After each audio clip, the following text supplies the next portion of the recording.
Arranquemos con Ana Bejarano y su columna. Bueno, la columna se llama Dame el Power. Hay un riff de guitarra que es inconfundible en toda América Latina y tal vez en otras latitudes y da inicio a un himno histórico de la música protesta. La policía te está extorsionando dinero, pero ellos viven de lo que tú estás pagando. Se trata de Gimme the Power de Molotov.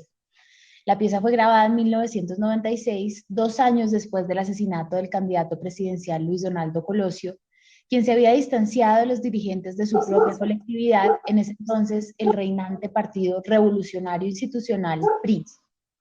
Para ese momento el PRI llevaba más de 6 décadas en el poder y se acumulaba en las calles y entre la juventud un reclamo de transformación de la política mexicana. Eran momentos de convulsión social sumados a la aparición y auge del Ejército Zapatista de Liberación Nacional. Esa rola, como dicen los cuates, trascendió el momento histórico que la inspiró y se convirtió en poema. La queja profunda de una juventud frustrada con el establecimiento, contra las oligarquías y oligopolios, contra la corrupción rampante y sistemática, contra la desigualdad social y pobreza de las vidas de los olvidados. Gente que vive en la pobreza y nadie hace nada porque a nadie le interesa. Esa gente también vive en Colombia, tanto los pobres como los desinteresados. Estas elecciones, tal vez más que cualquiera otra en la historia reciente del país, han expuesto a una muchachada inconforme. El estallido social que colmó los oídos colombianos en las pasadas elecciones del paro nacional se enfrenta ahora a la urna, lugar que pocas veces les ha cumplido. Es una juventud agotada y sumida en un descontento absoluto. ¿Y por qué no habrían de estarlo? Con la excepción de un sector sumido en privilegios y acceso desmedido a oportunidades, la mayoría de colombianos nacen con una promesa vacía de vida digna. El acceso a la educación superior profesional o técnica es limitado, los servicios de salud funcionan a las patadas o a los tutelazos. El 19% de los embarazos en Colombia son gestados en panzas de adolescentes y los jóvenes que ni trabajan ni estudian, los NINI, alcanzan un aterrador 33%. El desespero del hambre, del rebusque, de nacer sin futuro, porque no nacimos donde no hay que comer, no hay por qué preguntarnos cómo le vamos a hacer. Y los candidatos presidenciales sí que han sabido capitalizar ese reclamo justo y poderoso. Todos prometen un cambio, es la palabra más manoseada de la campaña. Sin importar el ropaje ideológico que vistan, aseguran personificar la transformación real, el verdadero bálsamo contra los males que nos aquejan. Claro que no es nuevo, es el libreto de todos los políticos en todas las campañas.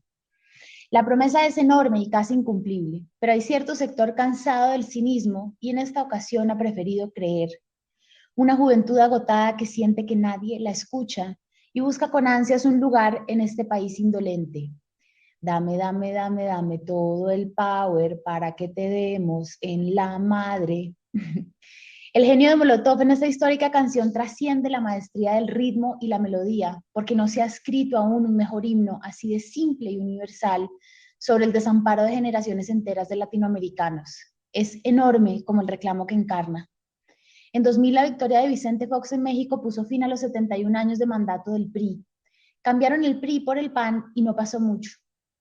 La verdadera transformación no llegó, ni ha llegado tampoco de la mano de Andrés Manuel López Obrador, a esa gente que le gustan las migajas. Y esa generación que entonaba con fuerza las letras de Molotov, exigiendo algo diferente, también se cansó, envejeció y perdió la esperanza. En ocasiones da sosiego observar el ímpetu de los jóvenes o incluso viejos ilusionados que creen ciegamente en un candidato y confían sin lugar a dudas que representa la transformación que reclaman a gritos.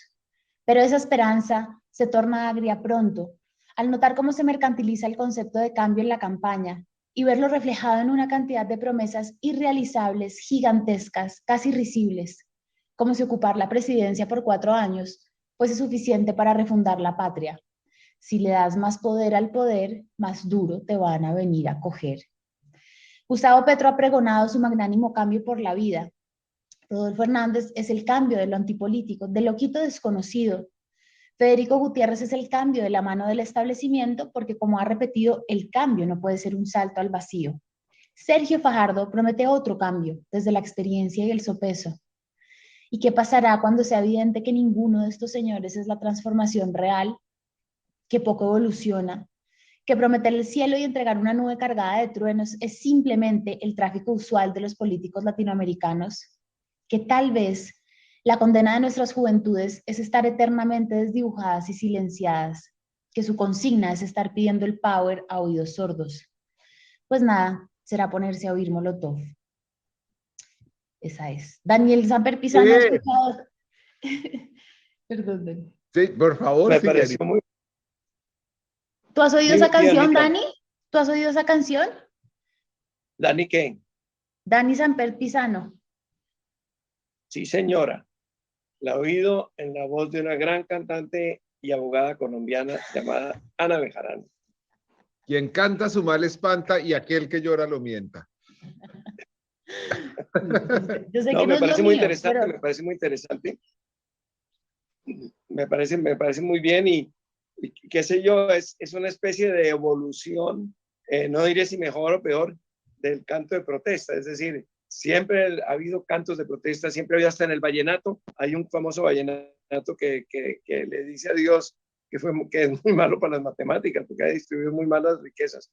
De La ley modo que del embudo. el canto, la ley del, y hay otro que es la ley del embudo.